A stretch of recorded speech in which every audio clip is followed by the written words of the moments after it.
the blood of the Lamb.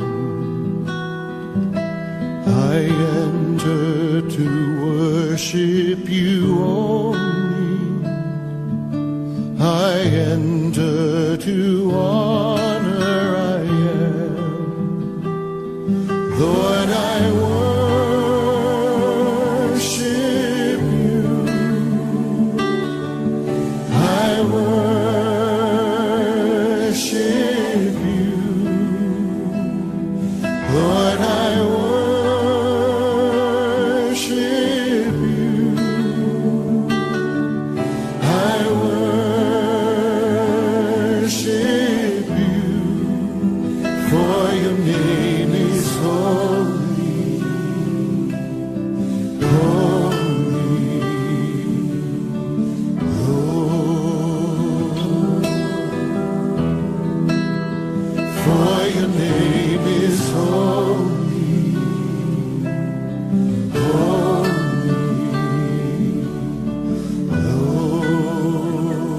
Lord. I enter the holy of holies. I enter through the blood of the Lamb. I enter to worship you only. I enter to honor I am. Lord, I worship you. I worship you. Lord, I worship you. I worship you. For your name is holy, holy, Lord.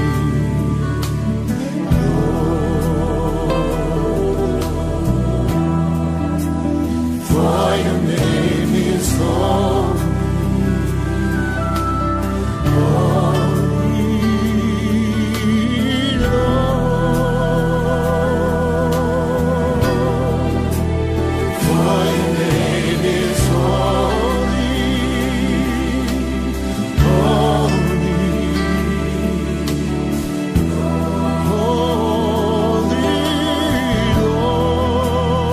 For your name is holy, holy, holy, Lord. For your name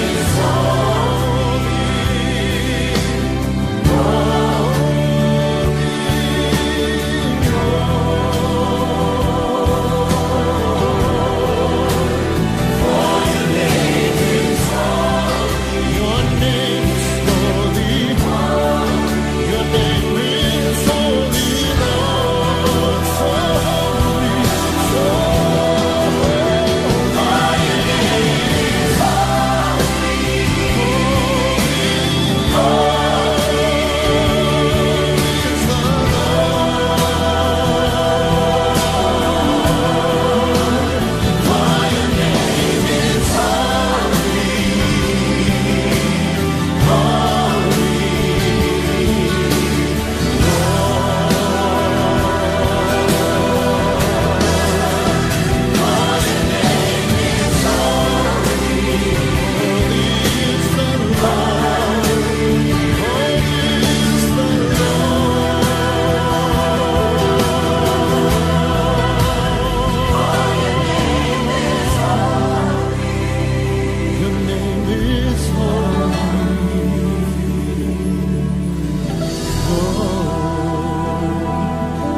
For your name is holy,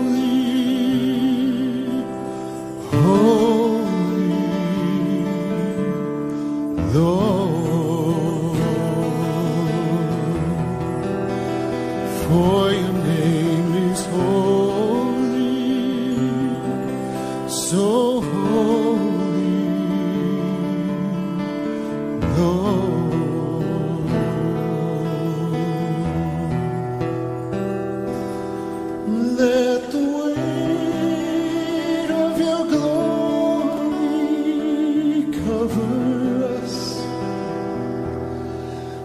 Let the life of your river flow. Let the truth of your kingdom reign in us. Let the weight of glory, let the weight of your glory fall. Let the weight of your glory fall.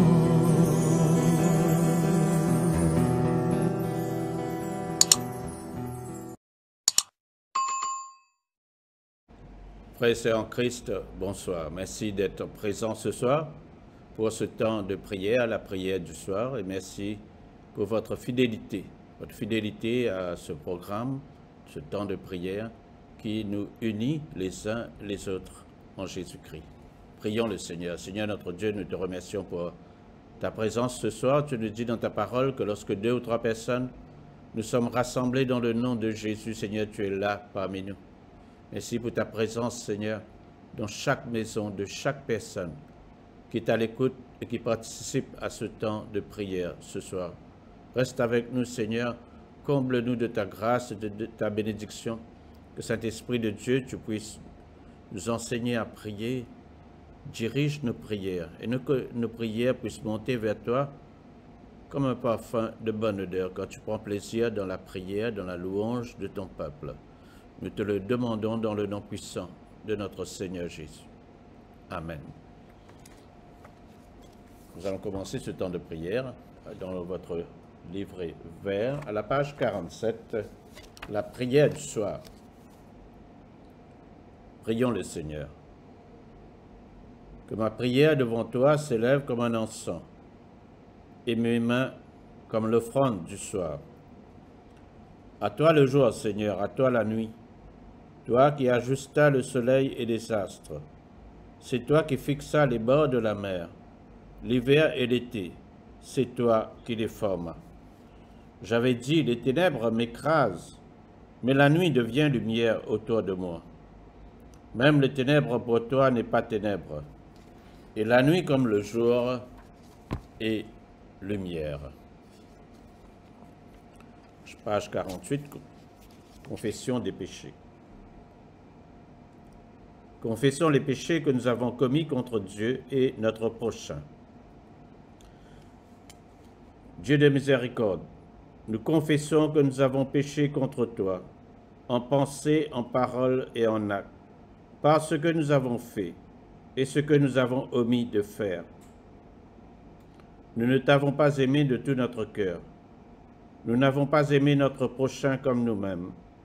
Nous regrettons sincèrement ces fautes. Humblement, nous nous en repentons.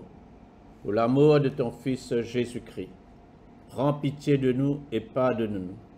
Alors ta volonté fera notre joie et nous pourrons marcher dans tes chemins pour la gloire de ton nom. Amen. Que le Dieu Tout-Puissant vous fasse miséricorde, qu'il vous pardonne vos péchés, par Jésus-Christ notre Seigneur, qu'il vous affermisse en tout bien, et par la puissance de l'Esprit Saint, qu'il vous garde pour la vie éternelle. Amen. Invitatoire et psaume. Dieu vient à mon aide, Seigneur à mon secours. Ensemble. Gloire au Père et au Fils et au Saint-Esprit, au Dieu qui est, qui était et qui vient, pour les siècles des siècles. Amen. Alléluia. Page 50, joie et lumière. Joie et lumière de la gloire éternelle du Père, le Très-Haut, le Très-Saint, ô Jésus-Christ, parvenu à la fin de ce jour, contemplant cette clarté dans le soir, nous chantons le Père et le Fils et le Saint-Esprit de Dieu. Oui, tu es digne d'être chanté dans tous les temps par des voix sanctifiées. Fils de Dieu qui donne vie, tout l'univers te rend gloire. Amen. Donc ce soir, la première lecture est tirée du psaume 119. Première lecture dans le psaume 119, le verset 1 à 16. Heureux ceux qui sont intègres dans leur voie, qui marchent selon la loi de l'Éternel. Heureux ceux qui gardent ses préceptes, qui le cherchent de tout leur cœur, qui ne commettent point d'iniquité et qui marchent dans ses voies. Tu as prescrit tes ordonnances pour qu'on les observe avec soin. Puissent mes actions être bien réglées, afin que je garde tes statuts. Alors, je ne rougirai point à la vue de tous tes commandements.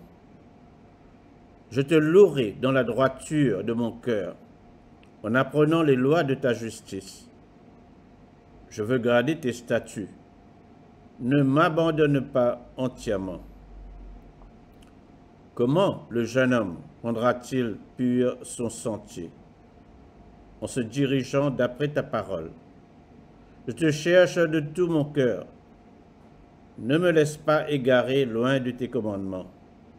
Je serre ta parole dans mon cœur, afin de ne pas pécher contre toi. Béni sois-tu, ô Éternel. Enseigne-moi tes statuts. De mes lèvres, j'énumère toutes les sentences de ta bouche. Je me réjouis en suivant tes préceptes, comme si je possédais tous les trésors. Je médite tes ordonnances. J'ai tes sentiers sous les yeux. Je fais mes délices de tes statuts. Je n'oublie point ta parole. Gloire soit au Père et au Fils et au Saint-Esprit, comme il était au commencement, comme il est maintenant, et comme il sera éternellement. Amen. La deuxième lecture est tirée du livre de Jérémie, au chapitre 3, versets 11 à 18. Donc Jérémie, au chapitre 3, versets 11 à 18. L'Éternel me dit, l'infidèle Israël paraît innocente en comparaison de la perfide Juda. Va, crie ces paroles vers le septentrion et dis, reviens, infidèle Israël, dit l'Éternel. Je ne jetterai pas sur vous un regard sévère, car je suis miséricordieux, dit l'Éternel.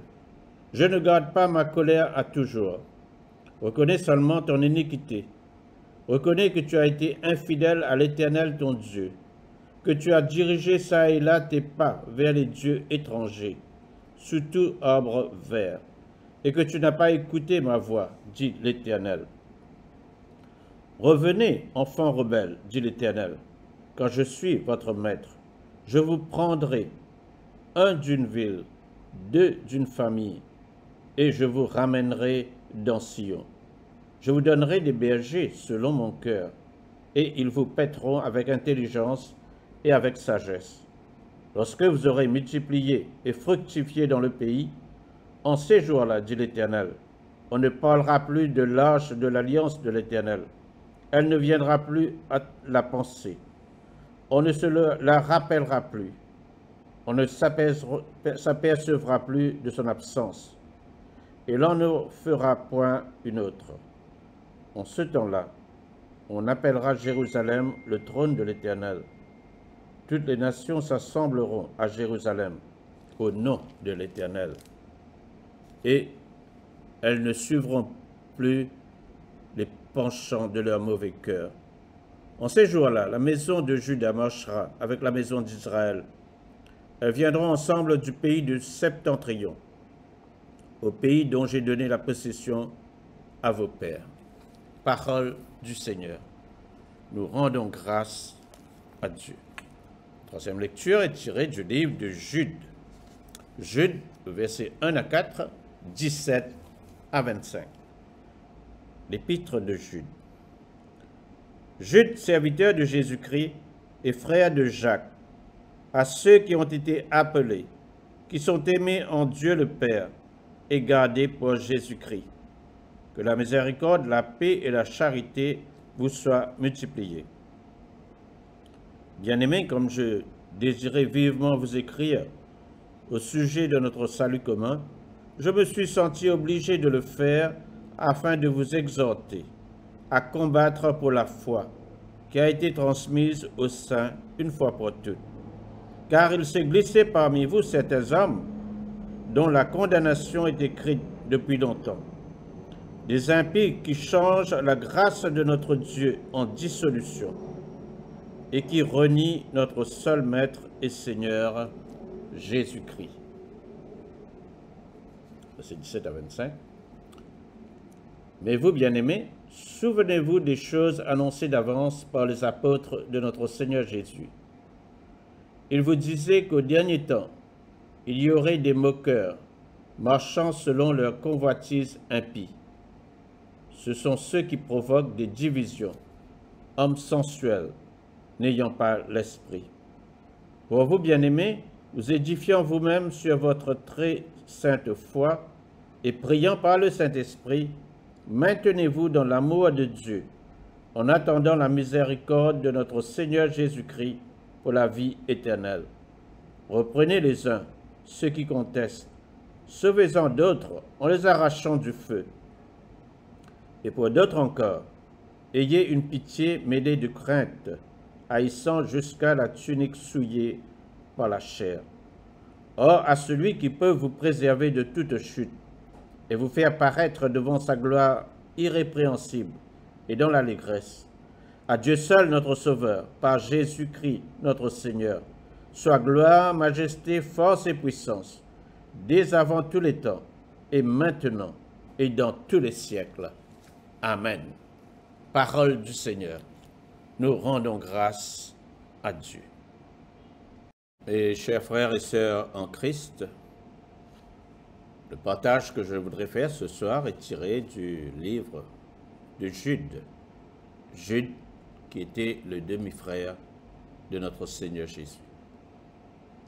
Et le thème de mon partage ce soir est tiré du 3e verset du livre de l'épître de Jude. Combattre pour la foi qui a été transmise aux saints une fois pour toutes. Jude nous encourage à combattre.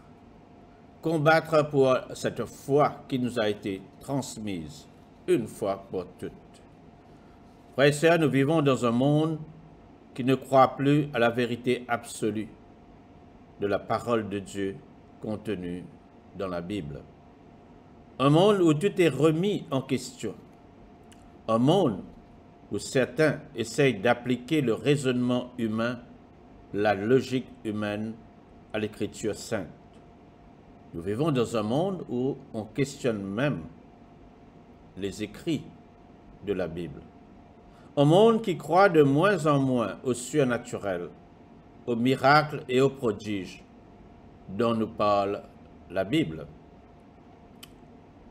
Nous vivons dans un monde qui se tourne de plus en plus vers le libéralisme, où tout ce qu'on ne peut pas expliquer est rejeté. Tout ceci, bien sûr, ne date pas d'hier. Et déjà, à l'époque des premiers chrétiens, il y avait de faux enseignants qui arrivaient à s'infiltrer dans les rangs de l'Église pour induire le peuple en erreur. Et c'est pourquoi Jude, le demi-frère de Jésus, a cru bon d'écrire cette lettre pour contrecarrer cette tendance vers l'hérésie et encourager le peuple chrétien à se tenir fermement dans la vérité de l'évangile de Jésus-Christ. Jude, au départ, en effet, avait voulu écrire sur le thème du salut commun, mais la situation était devenue tellement urgente qu'il s'est vu forcé à changer de sujet et à se concentrer beaucoup plus sur le thème de la foi. Il nous dit d'ailleurs, « Je me suis senti obligé de le faire, afin de vous exhorter à combattre pour la foi qui a été transmise aux saints une fois pour toutes. » La foi ici, frères et sœurs, veut dire l'ensemble de la parole de Dieu concernant le royaume de Dieu et le salut en Jésus-Christ. cette série d'enseignements et de doctrines qui a été transmise à travers Jésus-Christ à ses disciples. Et les disciples avaient pour tâche de la transmettre fidèlement aux autres, sans ajouter ou retirer quoi que ce soit.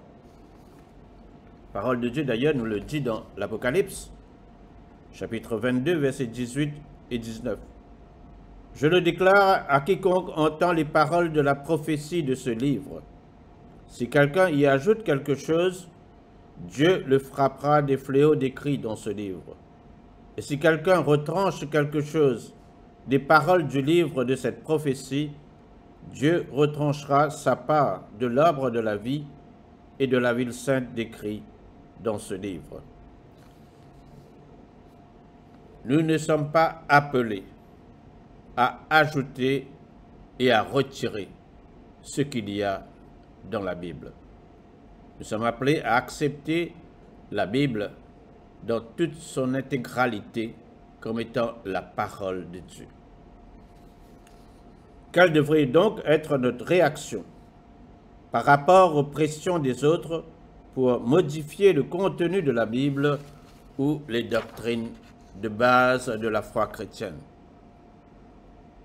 Devrons-nous simplement les ignorer ou devrons-nous toujours garder une communion fraternelle avec ces faux enseignants? Je ne dis que non, car ce sont des écueils dans vos agapés, faisant imprudemment bonne chère et se repaissant eux-mêmes. Jude 12. Certains préfèrent carrément quitter une église au règne de faux enseignants pour se joindre à d'autres églises qui enseignent scrupuleusement la vérité de la parole de Dieu. Au verset 21 et 22, Jude nous explique qu'en tant que chrétiens, il nous faut d'abord prendre soin de nous-mêmes et s'assurer que notre foi demeure centrée sur Dieu et sur sa parole. Les versets 21 et 22 feront l'objet aujourd'hui de mon partage. Le premier point, c'est dans le verset 20.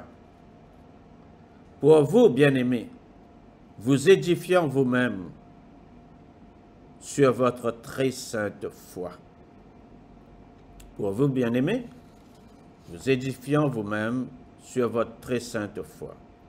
La foi ici signifie cet ensemble de doctrines dans la Bible, cet ensemble de doctrines venant directement de Jésus et transmis fidèlement par ses apôtres aux chrétiens. Ce qui a été transmis par le Christ ne doit en aucun cas être dilué, compromis ou changé. D'ailleurs, l'apôtre Paul nous dit dans Galates, au chapitre 1er, versets 9 et 11, « Nous l'avons dit précédemment, et je le répète à cette heure, si quelqu'un vous annonce un autre évangile que celui que vous avez reçu, qu'il soit anathème, dit Paul. Je vous déclare, frères, que l'évangile qui a été annoncé par moi n'est pas de l'homme.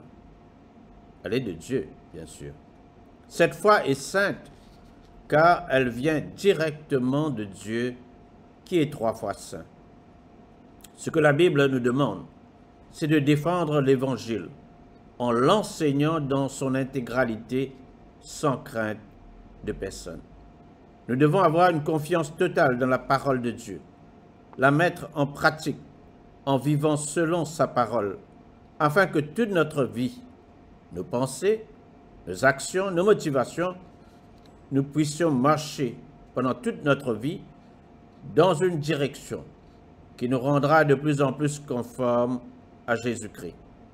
Frères et sœurs, le premier signe qu'un chrétien est en train de s'éloigner de Dieu, c'est quand il a tendance à s'éloigner des autres chrétiens, à s'éloigner de l'Église pour vivre une vie de solitude coupée des autres chrétiens.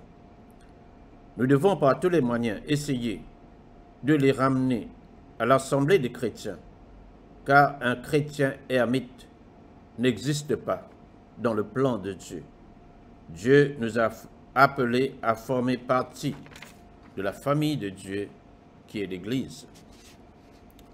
Donc, le premier point que nous venons d'aborder dans le verset 20, c'est que pour vous, bien-aimés, Jude nous dit, vous édifiant vous-même sur votre très sainte foi. Nous devons nous édifier nous-mêmes sur notre foi dans la parole de Dieu, l'intégrité de la parole de Dieu. Deuxièmement, nous devons prier par le Saint-Esprit. Le verset 20, il nous dit maintenant de prier par le Saint-Esprit. Jude nous a dit précédemment que les faux chrétiens, ce sont ceux qui provoquent des divisions, hommes sensuels, n'ayant pas l'esprit. Verset 19. Mais maintenant, il nous dit que les vrais chrétiens doivent prier par le Saint-Esprit. Le Saint-Esprit habite dans le corps de chaque chrétien né de nouveau.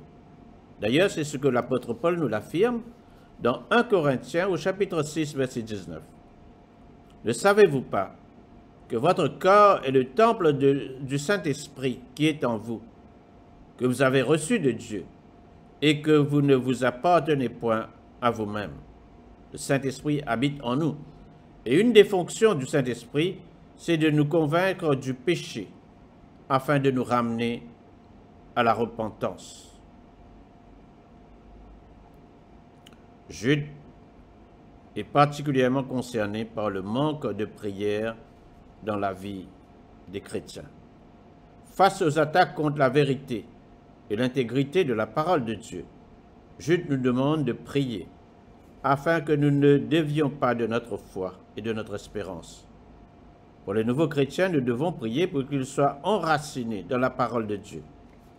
Nous devons prier pour nos leaders et nos enseignants, pour qu'ils ne soient pas induits dans l'erreur et qu'ils ne conduisent pas le peuple dans l'erreur.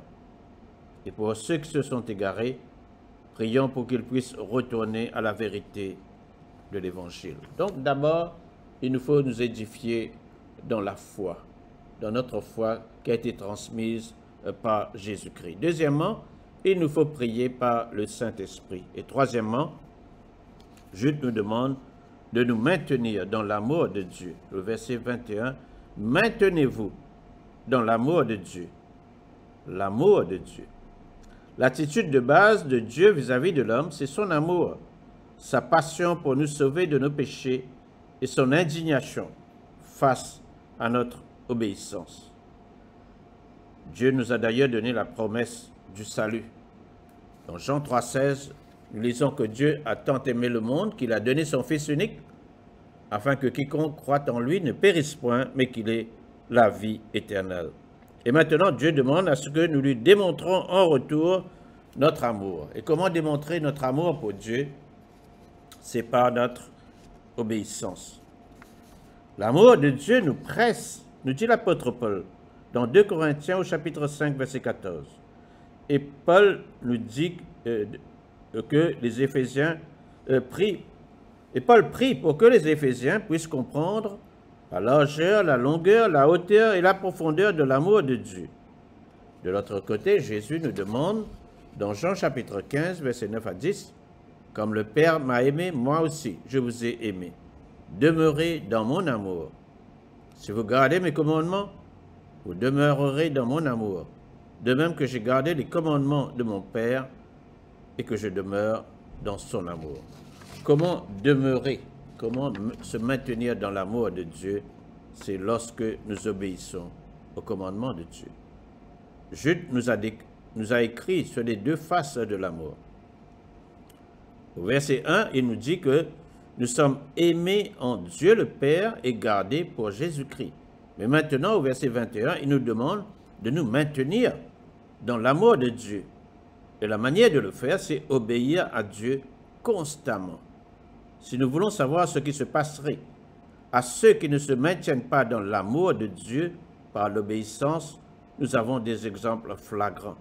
Voyons ce qui s'est passé aux Israélites qui ont eu à errer pendant 40 ans dans le désert, qui sont morts dans le désert et qui n'ont pas pu entrer dans la terre promise, la terre de Canaan, et tout cela parce qu'ils avaient désobéi à Dieu.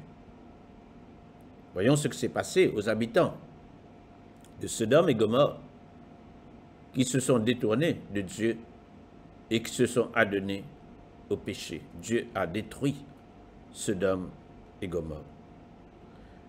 Et donc, nous voyons que ce que Jude demande aux chrétiens, c'est d'abord de nous édifier nous-mêmes sur notre foi, sur la parole de Dieu, l'intégrité de la parole de Dieu. Deuxièmement, de continuer à prier par le Saint-Esprit. Troisièmement, de nous maintenir dans l'amour de Dieu par l'obéissance. Et quatrièmement, d'attendre la miséricorde de notre Seigneur Jésus-Christ pour la vie éternelle. Jude nous demande d'attendre. Attendre cette miséricorde de notre Seigneur Jésus, le retour de Jésus pour la vie éternelle. Frères et sœurs, le christianisme n'a de sens que si Dieu accomplit ses promesses. Si Dieu n'accomplit pas ses promesses, la foi chrétienne n'a pas de sens. Dieu avait déjà donné des promesses merveilleuses de ce qu'il allait faire dans l'Ancien Testament. Et la réponse du peuple juif, c'est d'attendre patiemment et avec foi l'accomplissement de ses promesses. C'est ainsi que le prophète Michée avait dit que les Israélites avaient abandonné l'alliance avec Dieu, mais que quant à lui, le prophète Michée, pour moi, je regarderai vers l'Éternel. Je mettrai mon espérance dans le Dieu de mon salut. Mon Dieu m'exaucera. Michée, chapitre 7, verset 7. Le prophète Michée affirme que pour lui, il mettra son espérance en Dieu. Il regardera vers l'Éternel. Il attendra que Dieu accomplisse sa promesse. Dans le Nouveau Testament, quand l'enfant Jésus fut amené au temple, pour la première fois, nous savons que Siméon reconnut l'enfant Jésus comme étant celui qui serait la consolation d'Israël. Et nous lisons, et voici, il y avait à Jérusalem un homme appelé Siméon. Cet homme était juste et pieux. Il attendait la consolation d'Israël, et l'Esprit Saint était sur lui. Il avait été divinement averti par le Saint-Esprit qu'il ne mourrait pas avant d'avoir vu le Christ du Seigneur. Luc chapitre 2, versets 25 et 26. Donc le prophète Siméon, nous voyons que Siméon attendait de voir le Christ, le Seigneur, avant de mourir. Il a attendu pendant longtemps. Et lorsque l'enfant Jésus a été présenté au temple, il a reconnu tout de suite que c'était le Christ, le Messie, la consolation d'Israël. La prophétesse Anne reconnut Jésus comme celui que le peuple juif attendait pour délivrer Israël. Nous lisons dans Luc chapitre 2, verset 38. Étant survenue, elle aussi, à cette même heure, elle louait Dieu et elle parlait de Jésus à tous ceux qui attendaient la délivrance de Jérusalem. Les Juifs attendaient la délivrance de Jérusalem à travers leur Messie. Une fois, Jésus avait dit à ses disciples qu'il allait retourner vers le Père, mais qu'il reviendra bientôt. Et alors ce fut au tour des disciples d'attendre le retour du Maître. Et nous lisons dans Luc chapitre 12, verset 36, « Et vous soyez semblables à des hommes qui attendent que leur Maître revienne des noces, afin de lui ouvrir dès qu'il arrivera et frappera. » C'est ce que nous avons à faire, frères et sœurs. En tant que chrétiens, nous attendons le retour de notre Maître Jésus-Christ, afin que nous puissions lui ouvrir la porte au moment où il va frapper à la porte. Jude demande au verset 21, « Maintenez-vous dans l'amour de Dieu, en attendant la miséricorde de notre Seigneur Jésus-Christ pour la vie éternelle. » Ceci prouve que non seulement l'intervention finale de Dieu pour le salut de ceux qui croient prouvera que la Bible est vraie. Nous avons bien sûr la vie éternelle dès à présent.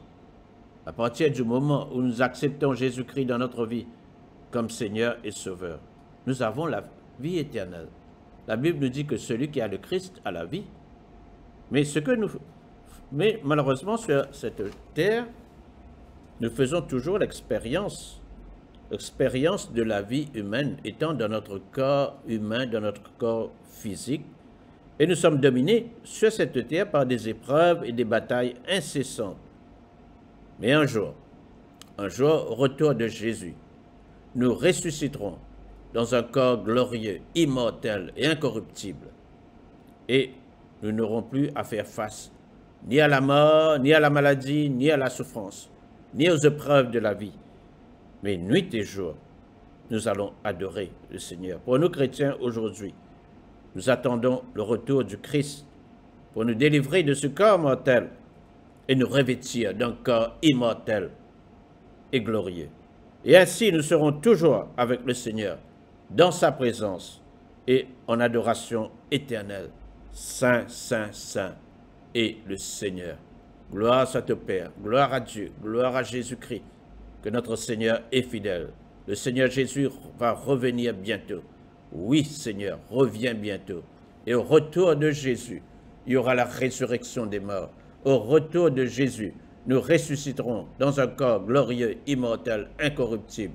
Au retour de Jésus, nous serons totalement délivrés de ce monde du péché pour vivre éternellement avec notre Seigneur, notre Sauveur et notre Dieu. Amen.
prendre maintenant le cantique de Siméon à la page 52. Maintenant, ô Maître souverain, tu peux laisser ton serviteur s'en aller en paix, selon ta parole, car mes yeux ont vu le salut que tu préparais à la face des peuples, le lumière se révèle aux nations, et donne gloire à ton peuple Israël. Gloire au Père et au Fils et au Saint-Esprit, pour les siècles des siècles.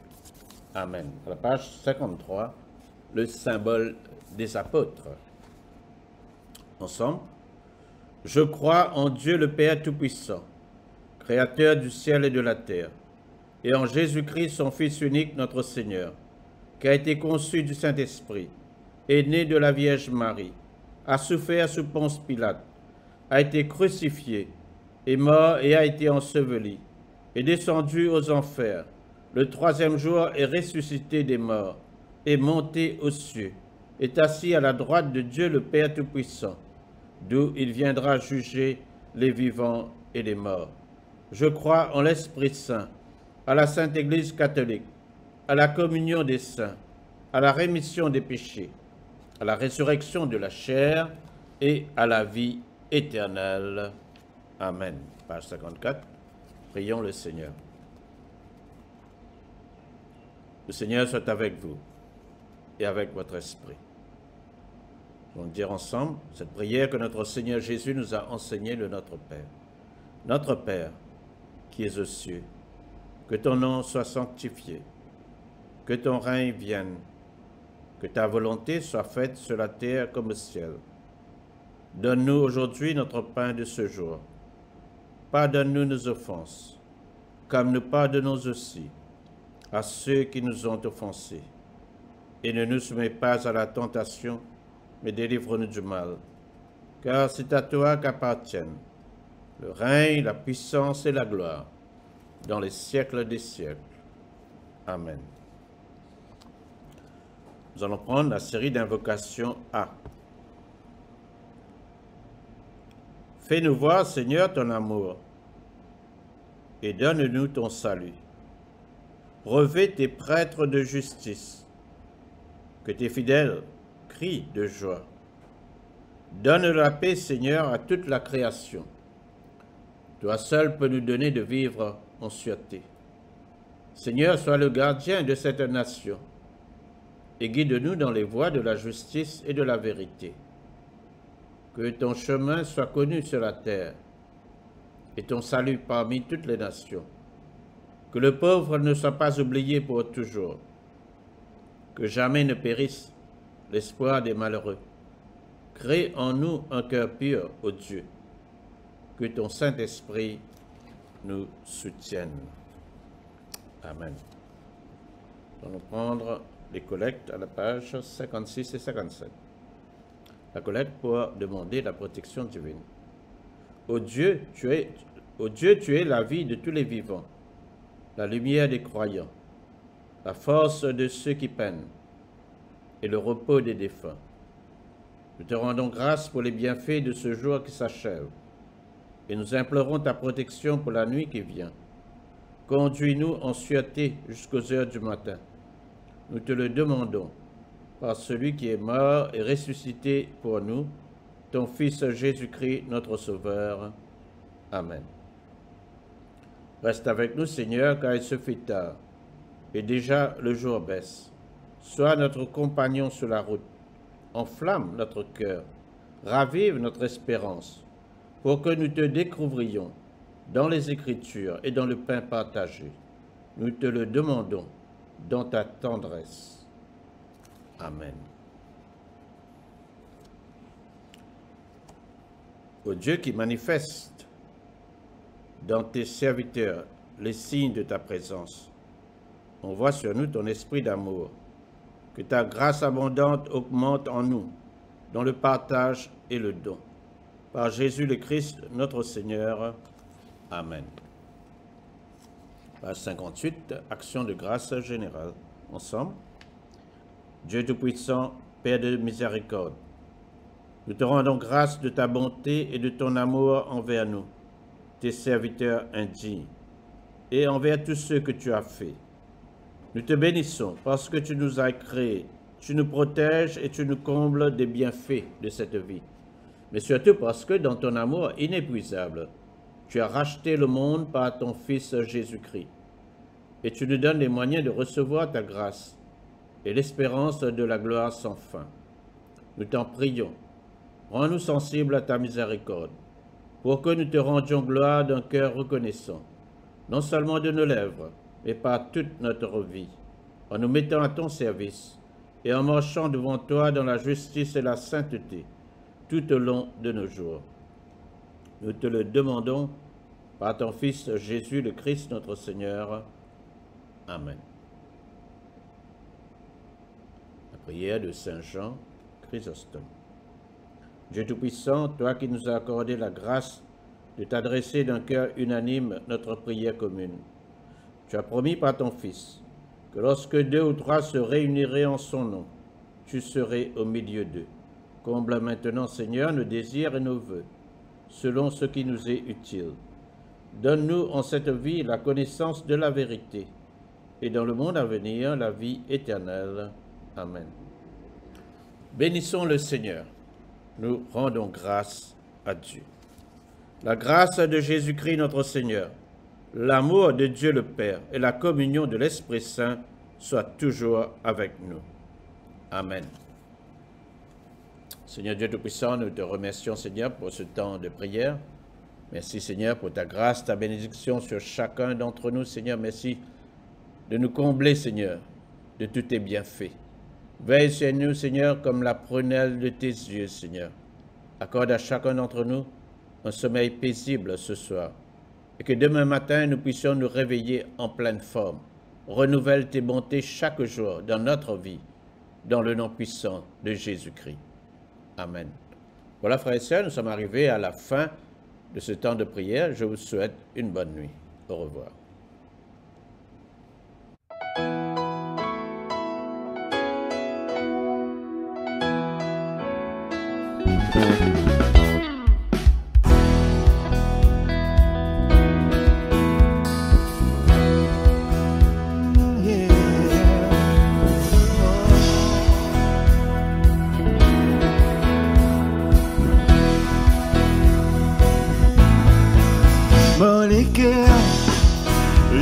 Dosiste, tu sais le Seigneur, oh, Molécaire, liadosiste, tu sais le Seigneur, Molécaire, liadosiste, tu sais le Seigneur, Molécaire, liadosiste, tu sais le Seigneur.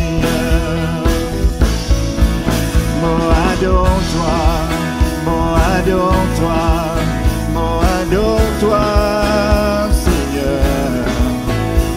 Adore-toi, adore-toi, adore-toi, Seigneur.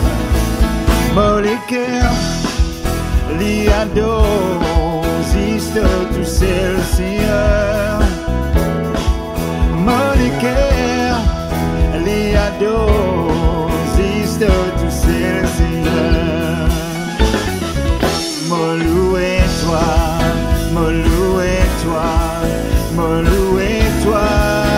Seigneur.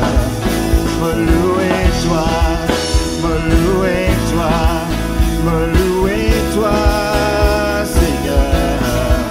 Mo contente-toi, contente-toi, Seigneur. Mo contente-toi, Seigneur. Molécaire, liadosiste, tu sais le Seigneur. Molécaire, liadosiste, tu sais le Seigneur. Mo adore-toi,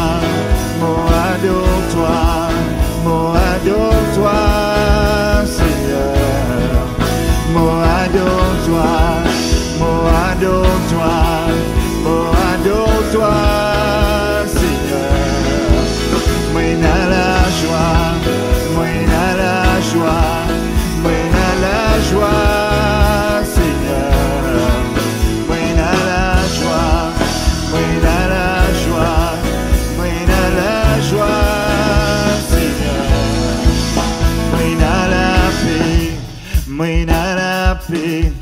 Mena la paix, Seigneur. Mena la paix, mena la paix, mena la paix, Seigneur.